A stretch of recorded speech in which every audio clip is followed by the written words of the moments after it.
Supervision Accountability Program. Is she here? Are you Ms. Dennis? Okay.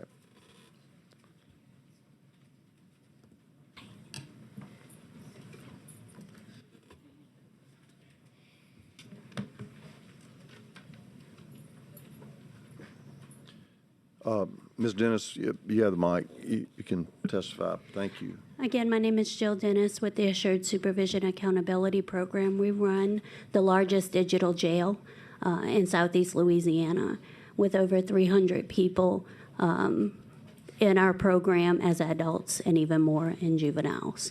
My question right now is, regardless of what the age group and how we're trying these juveniles, the question is, where are we going to put them? Our jails are already have too many people in it. Just in the city of New Orleans itself, with 1,280 beds, we're at 1,250 in jail. So we can, at this time, take all the 17-year-old juveniles that are sitting in a jail right now. You have no room. There is no room. There's no ability. On top of that, how do we, in a jail system, fix some issues that we can fix by leading and supervising these juveniles once they're out? In our program, we have these juveniles going to school every day, and if they're not, at the moment they don't show up at school, someone's showing up at their doorstep. We're real-time monitoring these offenders. House Bill 556 that just got passed last year in regards to supervision of GPS monitors makes GPS accountable and responsible to those that they're supervising. There's work to be done in that bill. However, there's standards that we can put in place when it comes to supervision, especially when it comes to juveniles, where supervision companies are no longer just monitoring ankle monitors, but they're supervising these children. They're making sure if they're putting speculations on their release that these juveniles are following. If there's a curfew and they're not at home for curfew, what is being done at this time? And the problem we're having right now, while GPS and supervision is not being used or not supported, is because there's nothing in place that makes us accountable. We've helped to write some of the rules in that House Bill 556. We have standards. We believe if you're going to monitor people that you should be local, that you should work hand in hand with the judges, make sure the judges know, not at the court date, but when an offender violates the condition, the judge should know right away, and that they should have arrest powers. We're able to go to the juvenile's house and knock on the door and say, you're not at school, so you have two choices. Get in my car and we bring you to school, or we bring you back to juvenile detention center. And every supervision company should have a program, should have that responsibility. And if they don't, they shouldn't be supervising. I do not believe that changing the age is the issue. I mean, whatever happens at that point, the question each of you have to answer is, once the decision is made, where are we putting these young people?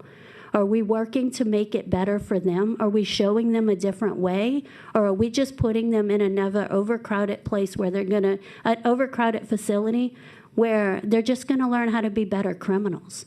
That's not what we want to do. We want to make sure that we're helping and we're showing them that there is a better way. In fact, in my office, just this morning, a 13-year-old girl got put on a GPS monitor. And we sat there and spoke with her and explained to her the rules. And I guarantee you, tomorrow, she'll be in school. And if she's not, she'll be getting a visit from us.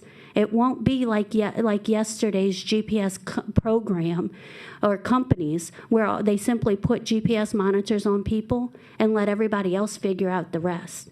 We had a judge just recently in juvenile court in Orleans Parish said, what do you mean we don't real-time track them? And so that is not something we can do. We have to real-time track them. Again, there's no room. What are we going to do in Louisiana for our criminal justice system that is overcrowded, overpriced, overtaxed? There's nothing else we can do. And so I have to ask each of you that same question is, whatever decision you're going to make, what is the next step? Because we have a whole lot of gumbos without the pot already. In GPS, one of the conditions is we have to register with DOC. There's nowhere to register. I had to have an attorney file something to figure out how do I register. But DOC don't have a program or a place where I can register my company with the state. But yet that's the law. Ms. Dennis, I'm afraid we're out of time, but thank you for your testimony. Okay, we have one person with a white card, Jill Dennis with the Assured Supervision Accountability Program, wants to testify. If y'all will make room for Ms. Dennis. Please.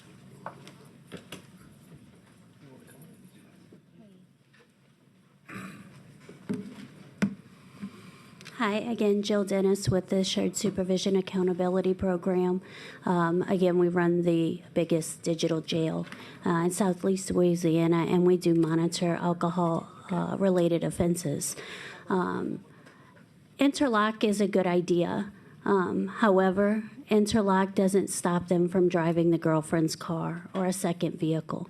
We have that issue. Suspended licenses is a good idea.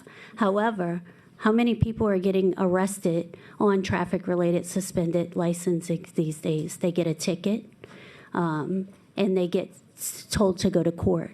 However, it's an administrative warrant or attachment if they don't appear in court, which means there's no actual attachment on the record. So these offenders are actually driving around with suspended licenses, but because they don't have fishing licenses or occupational licenses that they have to keep up, they don't have to appear in court on traffic-related incidences. So that's a big issue right now when we take away the ability for the police to arrest offenders based on that, because again, even Senator Cloud's bill that just came, where do we put them? You sentence a juvenile to 36 months, but where do we put them? And that's our problem that we have to look at. We have to look at that issue and figure out how we're going to solve that issue.